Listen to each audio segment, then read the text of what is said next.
ನಮಸ್ತೆ, welcome back. ನಾನು ಚೆನ್ನಾಗಿದ್ದೀನಿ. ಅಫ್ಕೋರ್ಸ್ ನೀವು ಕೂಡ ಸೂಪರ್ ಆಗಿದ್ದೀರಾ ಅಂತ ಅಂದ್ಕೊಳ್ತಾ ಈ ವಿಡಿಯೋನ ಸ್ಟಾರ್ಟ್ ಮಾಡ್ತಾ ಇದ್ದೀನಿ.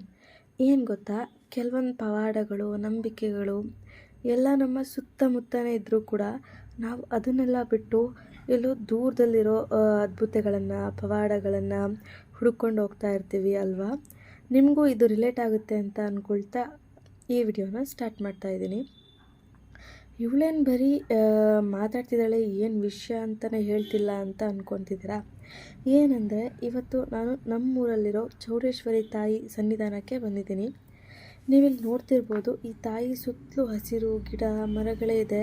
ಅದ್ರ ಮಧ್ಯ ಎಷ್ಟು ನೆಮ್ಮದಿಯಾಗಿ ಶಾಂತ ರೀತಿಯಿಂದ ಅವಳು ನೆಲೆಸಿದ್ದಾಳೆ. ಯಾವುದೇ ಶಬ್ದ ಇಲ್ಲ, ಗದ್ದಲ ಇಲ್ಲ, ಏನೂ ಇಲ್ಲ. ಎಷ್ಟು ಆರಾಮಾಗಿ ಹಾಯಾಗಿದ್ದಾಳೆ.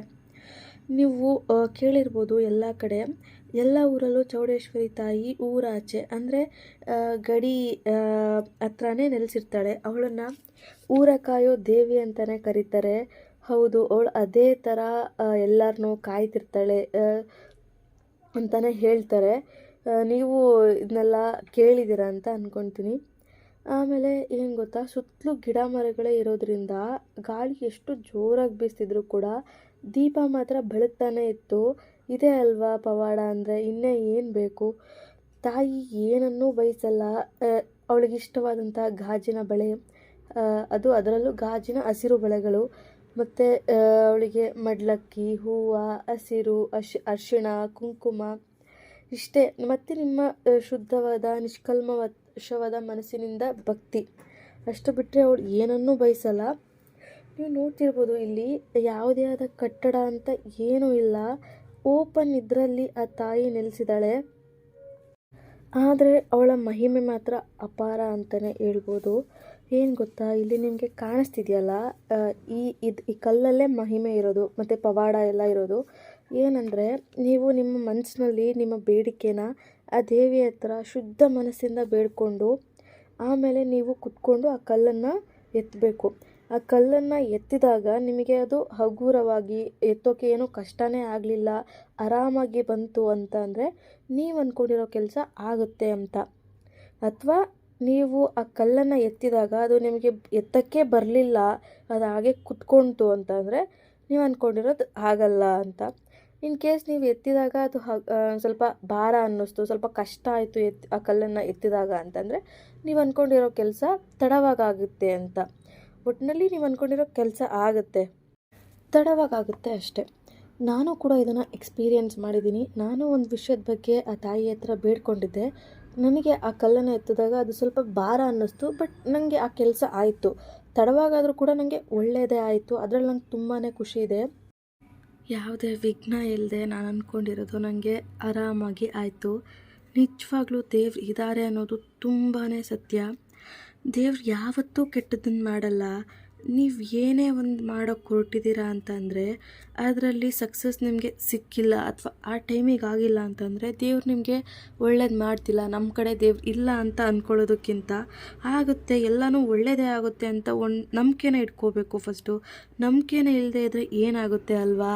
ಯಾವತ್ತೂ ಹೋಪ್ಸ್ನ ಕಳ್ಕೊಳ್ಳೋಕೆ ಹೋಗಬಾರ್ದು. ಕೆಲವೊಬ್ಬರು ಏನೋ ಒಂದು ಕೆಲಸ ಮಾಡೋಕ್ಕೆ ಹೊರಟಿರ್ತಾರೆ, ಆ ಕೆಲಸ ನಮ್ಗೆ ಆಗಿಲ್ಲ ಅಂತ ಅದನ್ನು ಅಲ್ಲಿಗೆ ಬಿಟ್ಬಿಡೋದು ತುಂಬಾ ತಪ್ಪು. ಪ್ರಯತ್ನ ಮಾಡ್ತಿರ್ಬೇಕು, ಆವಾಗಲೇ ಅದು ನಮಗೆ ಫಲ ಸಿಗೋದು. ಯಾವತ್ತೂ ದೇವರು ಕೈ ಬಿಡಲ್ಲ, ನಿಜವಾಗ್ಲೂ ಕೈ ಬಿಡೋಕ್ಕೆ ಸಾಧ್ಯನೇ ಇಲ್ಲ. ನಾವು ನಂಬಿರೋ ದೇವರು ಅದು ಹೇಗೆ ಕೈ ಬಿಡ್ತಾನೆ? ನಮ್ಮನ್ನು ಅವ್ರು ನೋಡ್ತಿರ್ತಾರೆ. ಕಷ್ಟ ಕೊಟ್ಟಿದ್ದಾನೆ ಅಂತಂದರೆ ಸರಿ ಹೋಗುತ್ತೆ, ನಾವು ಕಷ್ಟಪಡೋಕ್ಕೆ ರೆಡಿ ಇದ್ದೀವಿ ಅಂತ. ಎಲ್ಲನೂ ಒಳ್ಳೇದು ಹಾಗೇ ಆಗುತ್ತೆ. ಪಡೋಣ, ಸ್ವಲ್ಪ ಕಷ್ಟಪಡೋಣ. ಎಷ್ಟಾಗುತ್ತೋ ಅಷ್ಟು ನಮ್ಮ ಕೈಲಿ ಕಷ್ಟಪಟ್ಟು ನಾವು ಅಂದ್ಕೊಂಡಿರೋದನ್ನ ರೀಚ್ ಆಗೋದಕ್ಕೆ ನಾವು ಮುಂದೆ ಹೋಗಲೇಬೇಕು. ಅಥವಾ ಅಲ್ಲಿಗೆ ನಿಂತ್ವಿ ಅಂದರೆ ನಮಗೆ ತಾನೇ ಕಷ್ಟ. ಅದು ನಾವು ಅದರಲ್ಲಿ ಮುಂದೆ ಹೋಗ್ತಿದ್ದೀವಿ ಅಂತಂದರೆ ಏನೋ ಒಂದು ಆಗುತ್ತೆ. ಈ ಟೈಮಿಗೆ ದೇವ್ರು ನಮ್ಗೆ ಒಳ್ಳೇದು ಮಾಡಿಲ್ಲ ಅಂತಂದರೆ ನೆಕ್ಸ್ಟ್ ಮುಂದೆ ಒಳ್ಳೇದು ಮಾಡೇ ಮಾಡ್ತಾನೆ. ಅಥವಾ ನಮ್ಗೆ ಇದರಲ್ಲಿ ಸಕ್ಸಸ್ ಸಿಗಲಿಲ್ಲ ಅಂತಂದರೆ ಬೇರೆ ಯಾವುದ್ರಲ್ಲೂ ಸಕ್ಸಸ್ ಸಿಗೋದೇ ಇಲ್ಲ ಅಂತನಾ, ಸಿಕ್ಕೇ ಸಿಗುತ್ತೆ. ಇದು ನಮಗೆ ಸರಿ ಹೋಗ್ತಿಲ್ಲ ಅಂತ ಅವ್ನು ಸಕ್ಸಸ್ ಕೊಡ್ತಿಲ್ಲ, ಬೇರೆ ಟ್ರೈ ಮಾಡಿದಾಗ ಸಿಕ್ಕೇ ಸಿಗುತ್ತೆ ಅಲ್ವಾ. ಹಾಗೆ ಪ್ರಯತ್ನನ ನಾವು ಪಡ್ತಾನೆ ಇರಬೇಕು. ಪ್ರಯತ್ನನೇ ಪಡದೇ ಇದ್ದರೆ ನಮಗೆ ಸಕ್ಸಸ್ ಸಿಗುತ್ತೆ ಅಂತ ನಾವು ಹೆಂಗೆ ಅಂದ್ಕೊಳ್ತೀವಿ. ದೇವರು ಇವಾಗ ನಮ್ಗೆ ಸದ್ಯಕ್ಕೆ ಕೊಟ್ಟಿಲ್ಲ ಅಥವಾ ಈ ಟೈಮಿಂಗ್ ಮಾಡ್ತಿಲ್ಲ ಅಂತಂದರೆ ಇದಕ್ಕಿಂತ ಬೆಟರ್ ಆಗಿರೋದು ಏನೋ ಬೇರೆದು ಕೊಡ್ತಾನೆ. ಒಟ್ಟಿನಲ್ಲಿ ಕೊಟ್ಟೇ ಕೊಡ್ತಾನೆ. ಅವನು ಯಾವತ್ತೂ ಕೈ ಅಂತರೂ ಬಿಡಲ್ಲ. ಆಮೇಲೆ ದೇವ್ರ ಮೇಲೆ ಎಲ್ಲನೂ ಹಾಕಿ ನಾವು ಸುಮ್ಮನೆ ಕೈ ಕುತ್ಕೊಂಡ್ರೆ ಏನೂ ಆಗಲ್ಲ. ದೇವರು ಇರ್ತಾನೆ, ಬಟ್ ನಮ್ಮ ಕೆಲ್ಸಕ್ಕೆ ಅವ್ನು ಸಾಥ್ ಕೊಡ್ತಾನೆ. ನಾವು ನಮ್ಮ ಕೆಲಸನ ಮುಂದುವರ್ಸ್ಕೊಂಡು ಹೋಗ್ತಿರ್ಬೇಕು. ಅದ್ರನ್ನ ಬಿಟ್ಬಿಟ್ಟು ನಾವು ದೇವರೆಲ್ಲ ನೋಡ್ಕೊತಾನೆ, ದೇವರೇ ಮಾಡ್ತಾನೆ ಅಂತ ಅಂದ್ಕೊಂಡ್ರೆ ದೇವ್ರು ಏನೂ ಮಾಡಲ್ಲ. ನಾವು ಕಷ್ಟಪಡೋಕೆ ರೆಡಿ ಇದ್ದೀವಿ ಅಂತ ಅಂದಾಗ ಅವ್ನು ನಮ್ಮ ಜೊತೆ ನಿಂತಿರ್ತಾನೆ ಅನ್ನೋದು ನಮ್ಮ ನಂಬಿಕೆ. ಸೊ ಯಾವತ್ತೂ ನಂಬಿಕೆನ ಕಳ್ಕೊಬಾರ್ದು. ನಂಬಿಕೆ ಇದ್ರೇ ಜೀವನದಲ್ಲಿ ಏನಾದರೂ ಒಂದು ಆಗೋಕ್ಕೆ ಸಾಧ್ಯ. ಆಮೇಲೆ ನಾವು ಒಂದು ಕೆಲಸನ ಮಾಡ್ತಿದ್ದೀವಿ ಅಂತಂದರೆ ಅದರಲ್ಲಿ ನಾವು ಕಂಟಿನ್ಯೂಯಸ್ ಆಗಿ ಮಾಡ್ತಿರ್ಬೇಕು.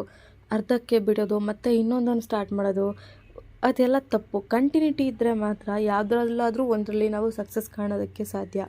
ನೀವು ಕಷ್ಟದಲ್ಲಿದ್ದೀರಾ ಅಂತ ಅಂದಾಗ ಯಾವತ್ತೂ ದೇವರು ನಿಮ್ಮನ್ನ ಕೈ ಬಿಡಲ್ಲ. ಯಾವುದಾದ್ರೂ ಒಂದು ರೂಪದಲ್ಲಿ ಬಂದು ಅವಳು ನಿಮಗೆ ಸಹಾಯ ಮಾಡಿಬಿಟ್ಟೇ ಹೋಗ್ತಾಳೆ. ಬಟ್ ಅದು ನಮಗೆ ಆ ಟೈಮಿಗೆ ಗೊತ್ತಾಗಲ್ಲ. ನೆಕ್ಸ್ಟು ನಾವು ಫ್ಯೂಚರಲ್ಲಿ ನಾವು ಏನೋ ಯೋಚನೆ ಮಾಡ್ತಿರುವಾಗ ಆ ಟೈಮಲ್ಲಿ ನಮ್ಗೆ ಹಿಂಗಾಗಿತ್ತು, ದೇವರೇ ನಮ್ಮನ್ನು ಕಾಪಾಡಿದ್ದಾನೆ ಅಂತ ನಿಮ್ಮ ಬಾಯಲ್ಲಿ ಬಂದೇ ಬರುತ್ತೆ. ಸೊ ನಾವು ಮಾಡೋ ಕೆಲಸದಲ್ಲಿ ನಮಗೆ ನಂಬಿಕೆ ಇರಬೇಕು, ಶ್ರದ್ಧೆ ಇರಬೇಕು. ಯಾವತ್ತೂ ನಾವು ಅದನ್ನು ಅರ್ಧಕ್ಕೆ ಕೈ ಬಿಡಬಾರ್ದು.